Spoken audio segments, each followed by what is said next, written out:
Hello and welcome to today's video. It's going to be a little different. We're actually going to show you how to build your very own wooden fiberglass skimboard.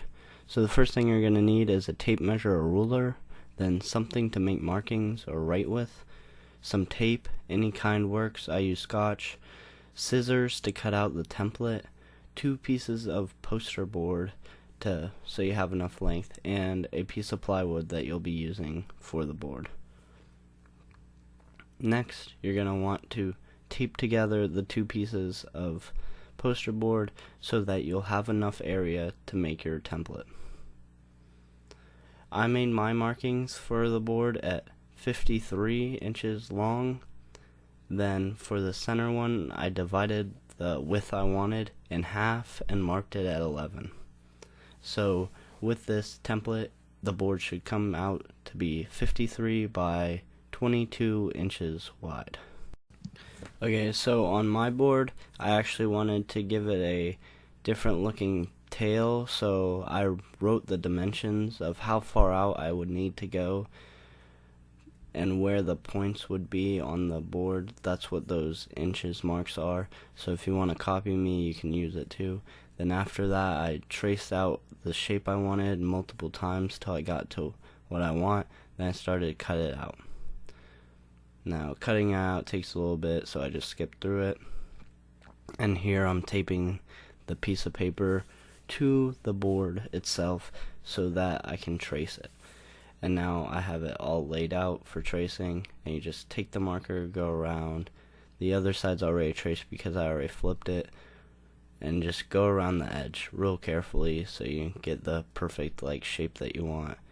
And make sure to flip it the other direction, and what helped with me was I used a little tape. Now you can see that I'm done with the drawing part and we're moving on. Next is the cutting out. So you're going to need some safety goggles and a saw to cut the wood. I used a jigsaw, but you can use any kind of saw.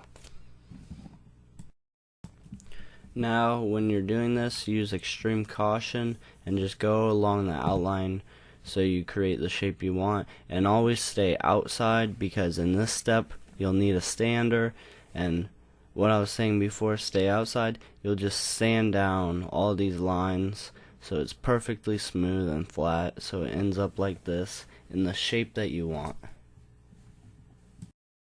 Okay, so now that you have the board all cut out, you're going to want to fill in these holes and imperfections in the wood. So you're going to want to grab some wood filler or wood putty and use that to fill in the holes. So it's pretty easy to use and you learn fairly quick with it. So you want to just get a nice glob of the wood putty and just start rubbing it all over the imperfections and holes in the wood so that it'll fill it in and make it all flat and smooth, so when you paint you don't have all these indents. Okay, now that you're done filling in all these holes and letting the wood putty dry a day or half a day, you're gonna come to the sanding process again to make it smooth.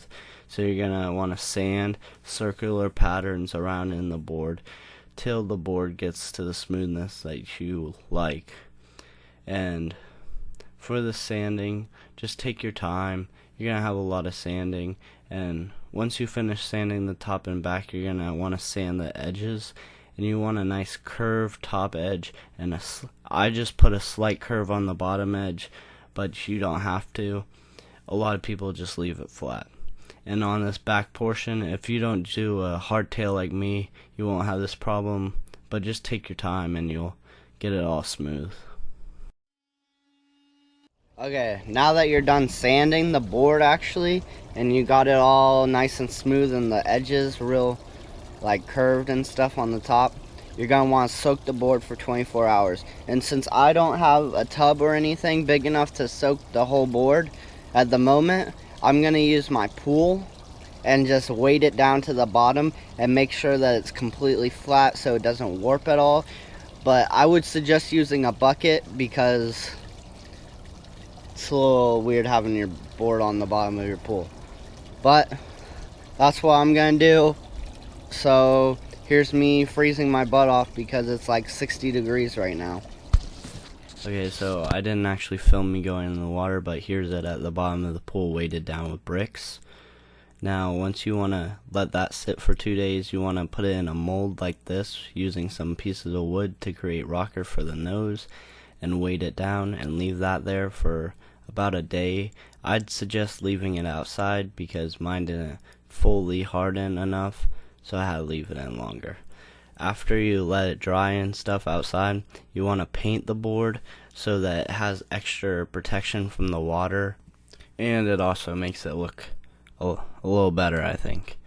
So you want to mask it off if you're going to do the line like me, and just paint black. I used a basic black primer for the black on the board and just gave it a nice couple coats on each side of paint.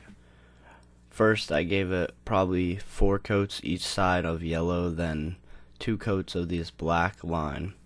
Okay, now we're getting to the fiberglassing. This part was the most difficult part probably of the project and took up most of the time because of the drying process. The reason why the drying process takes so long is because activator and resin have to chemically combine to harden to form the fiberglass, and you have to wait for that chemical reaction to reapply each layer. And we did 2 layers to the bottom and 1 layer to the top, using really thick layers for each layer.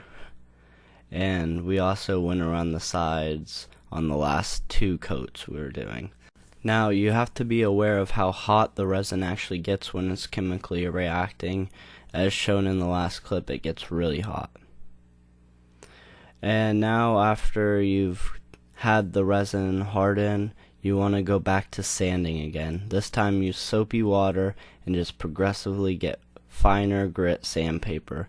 We used up to 800 grit, so it was really fine sandpaper. Now you gotta watch out for this mess too that the resin creates when sanded off. Okay, once you're done sanding the board, it should be all shiny and it's ready to be polished. So you want to use a buffing wheel and just polish the board, giving it that final coat, protecting it from the water. Here I show the actual polish that I used.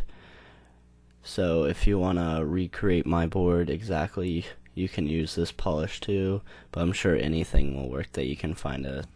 Okay, so here are some clips of me using the board. I actually stink at skimboarding, but if I were to do this project again, I would use more coats of fiberglass when actually fiberglassing the skimboard to make it stronger. But thank you guys for watching, and hope you guys the best of luck.